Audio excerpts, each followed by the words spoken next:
മെസ്സിയെ കേരളത്തിലെത്തിക്കുമെന്ന വാഗ്ദാനത്തിന് പിന്നിലെ പണത്തിന്റെ സഞ്ചാരം സമഗ്രമായി അന്വേഷണ വിധേയമാകുന്നു. ഏറ്റവും ഒടുവിൽ ഫെമ നിയമപ്രകാരം reporter broadcasting കമ്പനിക്കെതിരെ enforcement directorate കേസെടുത്തിരിക്കുകയാണ്.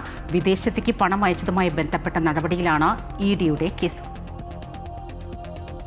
Lionel മെസ്സിയെയും Argentina ടീമിനെയും കേരളത്തിലെത്തിക്കാമെന്ന് പറഞ്ഞ് നടത്തിയ സാമ്പത്തിക ഇടപാടുകളിൽ വലിയ ക്രമക്കേടുണ്ടെന്നാണ് എൻഫോഴ്സ്മെന്റ് ഡയറക്ടറേറ്റിന്റെ കണ്ടെത്തൽ.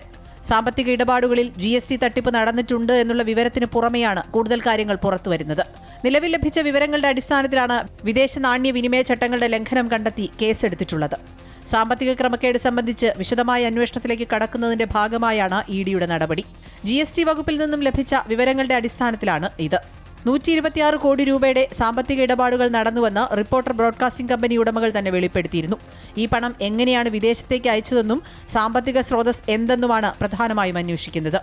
സാമ്പത്തിക ഇടപാടുകൾ സംബന്ധിച്ചുള്ള സമ്മതപത്രം, സ്പോൺസർഷിപ്പ് രേഖകൾ എന്നിവ എൻഫോഴ്സ്മെന്റ് ഡയറക്ടറേറ്റ് കണ്ടെത്തിയിരുന്നു.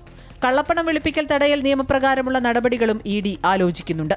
ഇതിന് സംസ്ഥാന ഏജൻസികൾ ഏതെങ്കിലും തരത്തിൽ കേസുകൾ രജിസ്റ്റർ ചെയ്യണം. സംസ്ഥാന സർക്കാരിന്റെ പണം ചെലവഴിച്ചതുമായി ബന്ധപ്പെട്ടുള്ള പരിശോധനകൾ നിലവിൽ പുതിയ സർക്കാർ നടത്തുന്നുണ്ട്. അതേസമയം 126 കോടി രൂപയുടെ ഇടപാടുമായി ബന്ധപ്പെട്ട് GST വകുപ്പ് സമാന്തര അന്വേഷണവും നടത്തുന്നുണ്ട്.